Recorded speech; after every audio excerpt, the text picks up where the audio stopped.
And Let's get into them. can I ask, are you in a better mood this week? Yeah, of course. Are you? I'm in a great mood. Not salty today? No, I'm feeling sugary today. Good. 1 sugar, exactly. Okay, let's get to it. Let's start. No one likes banter. Tariq writes in, what is the worst food or dish you've eaten? Now, I wonder, is this something you just dislike or something that has caused you sickness? Oh, I mean, Because I have had food poisoning. So have I. I've got it twice, actually, from the same. When I was a kid at the Center Point Mall, I got food poisoning from the KFC in the food court there, and I made the mistake of going a second time. Fool me once. Shame on you. Yeah. It's funny, though, because often the food that actually gets you food poisoning, it tastes really good. So it's not necessarily I've had food poisoning, but it wasn't the worst dish I've ever had. In fact, it was probably really good going down. I mean, the worst tasting dish I've had, I don't, when you're Chinese, you probably try a lot of weird foods. I mean, I don't know. I don't keep it in my memory. What's the worst tasting food you've ever had? The worst tasting food. I mean, beets? Yeah. My mom used to make those when I was a kid. I detested these things. They were the grossest in the world. Just something about them that I did not like. I'm also not, around Thanksgiving, love turkey. I love stuffing. I love, certain things. But it's all the side stuff, like turnips and squash. Not a fan. I squashed that right out of my Thanksgiving diet. It's not that bad for a worst dish. Yeah, Actually. that's not too bad. What has caused you to get food poisoning? Or have you got food poisoning? Yeah, probably like uncleanliness. No, but what did you eat is my question. Oh, it was probably some Asian food. Oh, okay. Just gonna paintbrush the entire culinary. No, it was probably some Chinese restaurant I went to. I was actually in the Dominican Republic one summer, and I went to. They just have buffets there. My God, I've never been more sick in my life for a 24-hour period. It was just awful. Yeah. I think often it has to do with the water too. Water is that they use to cook. Yep. Like anytime I go, I'm really painting a bad picture for Chinese food here, but yeah, their tourism industry is going to take a massive hit from ASK-A-WAI episode 3. Anytime I go to Shanghai. I love Shanghai, by the way. I will eat there whenever. Shanghai noodles, anything. Okay. I just want them to know that there's someone good. Here. Thank you. That has an open mind. Anytime I go to Shanghai to visit family, I will always get sick. For like the first 5 days, I'll definitely be sick, and I think that largely comes down to the water that they use. It's also your body adjusting to just different. That's it. Yeah. Yeah. But the thing is, like, everybody who actually lives there doesn't get sick, and I think their bodies just, they're used to the whatever bacteria that's actually there. We're chameleons. Yeah, and that bacteria I don't think is necessarily bad for you. It's just that it's not common in our North American system. When I went to Russia, it was the same thing. It took like days to get used to just everything there. And it was just, whether it's sleep, whether it's food, massive adjustment. All right, we've exhausted. I'm full on this topic. Good, I get a timeout here. What are the earliest comic book or books you remember reading, receiving, purchasing that was the catalyst for your interest into comic books? The catalyst that was the interest the catalyst that was my interest into comic books was actually the TV shows, not necessarily comic books. I mean, I think a lot of people, like these days, will probably get into comic books via the movies, but back then, when I was a kid, it was like the X-Men cartoon, the Spider-Man cartoon, and things like that actually got me interested in comic books. But the first comic books that I went to the store to actually purchase were the DC versus Marvel series that came out in the mid '90s. In hindsight, everybody kind of started to pan these things, and I'd never go back to reread those, but it was a lot of fun. Imagine WCW versus WWF, but actually, on equal footing and with equal writing. You know what I mean? Yeah, so I really loved a lot of those comics as a kid. Scott McCullough has the next question, a long-time listener, supporter. Hey guys, what TV show are you most ashamed of loving? Oh.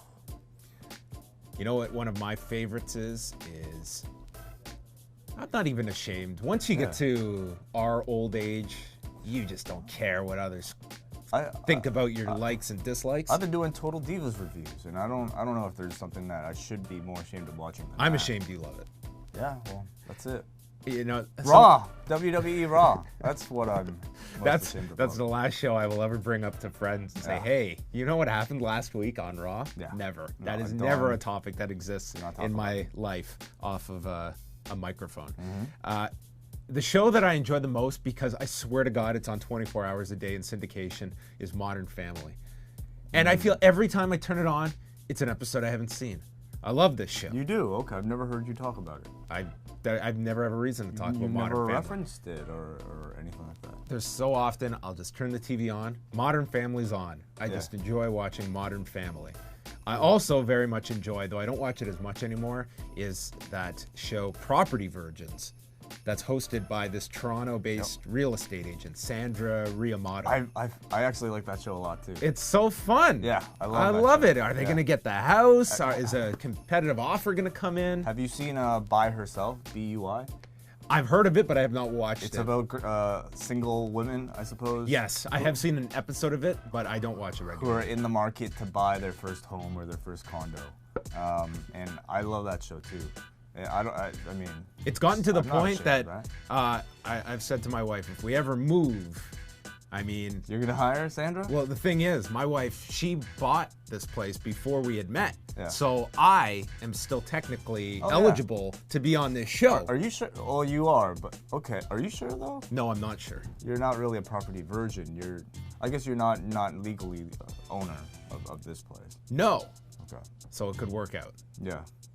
Great. We'll find out. I hope so. Maybe I can get on the show. I'd love to see you on that show. That'd be a lot of fun. Yeah. Ferus from Malaysia. Hey guys, what are your top 2 movies of 2015? Okay. I would put Creed up there. Oh man, I would put Star Wars up there. Mad Max is really good. I never saw Mad Max. Yeah. I would put The Big Short in that discussion. I think Spotlight came out before the end of the year, so that would qualify. Those would be all top movies that come to mind for me. I didn't see a whole lot of movies in 2015. I didn't see many of the Grammy-nominated movies, or sorry, the Oscar-nominated movies. I haven't seen many of the Slammy-nominated movies either. But I saw Steve Jobs. I thought it was all right. You know, it was okay. The Steve Jobs movie was pretty damn good. I thought his performance was very good. It was fine. Michael Fassbender? Yeah. I thought he was excellent in that movie. He's always excellent. I like just the structure of it. I mean, you're doing a biopic on Steve Jobs. It could be there's so many ways you could go. I liked how they just took 3 different product launches and built it around that and was all attached with this awful, weird relationship with his daughter that he tried to mend by the end of it. It was very nice. I thought Michael Fassbender was excellent. And Kate Winslet was very good in that movie, too. Do you think it's deserving of Best Oscar or Best Movie? Best movie? I think nominated, but not... Because you can nominate, 10 movies? We do have the Oscars coming up this weekend, actually. Or next weekend. I feel that it would be a good nominated movie, but not the best movie of the year. Okay. Do you have a choice for that? Best Well, I guess movie. The best movie I saw last year, I would say, would be The Big Short. I think that would be the best movie. Was that nominated? Do you even know? No. I don't really follow the Academy. I don't. I know that Chris Rock is hosting, and I know a lot of people are upset about the lack of diverse nominees. That's a big topic going into the Oscars this year. Oh, what an interesting name. Grassman from Etobicoke. Hello, Mr. Ting. When are you going to compete for another bronze medal? Also, one more question. I heard your dad is into watching wrestling. What are his thoughts on WrestleMania and any fantasy booking ideas? My dad hasn't actually watched, to my knowledge, any wrestling since I moved out of the house maybe like 2 years, a year and a half ago. So I don't think he's watching any wrestling, and I doubt he is even aware of WrestleMania coming up, much less any fantasy booking ideas. I think he really likes it when it's a big guy versus a really small guy. I think that's what he would book. He'd book all big guy versus small guy matches, and he would just laugh. His favorite is when The Divas wrestle. no, yeah, he likes that. But he also likes the spot when somebody's holding their opponent, and then the tag team partner comes and Winds attacks, up. and the guy ducks and hits the partner. Gets him every time. Like, he doesn't see it coming every single time. And then there's the odd time that the guy hits it when he's holding him, just to throw people off. Then he doesn't react. It's such at a all. letdown then, because He doesn't, man, because he's not expecting the spot, so he doesn't react at all. To him, that's just normal. I think he'd really get into that Bryan Danielson belly to back superplex off the top. All those times that he would try it, and the guy would reverse it in midair. Yeah. Ah, Yeah. one of these days. As for the jiu-jitsu bronze medal, I actually haven't competed at all since I've upgraded to blue belt. Blue belt is just such a wide-ranging division, and I've been. They say there's this thing called the blue belt blues, or the deep blue sea, when a lot of people, once they get from white belt to blue belt, they kind of plateau, and either they kind of lose motivation or they've stopped. And I think that's kind of affected me a little. So my training was definitely a lot more motivated and a lot more consistent when I was a white belt. Now that I'm a blue belt, it's kind of like tapered off, but I'm actually trying to get back into it again. Maybe towards the latter stages of my blue belt phase, I might enter a competition.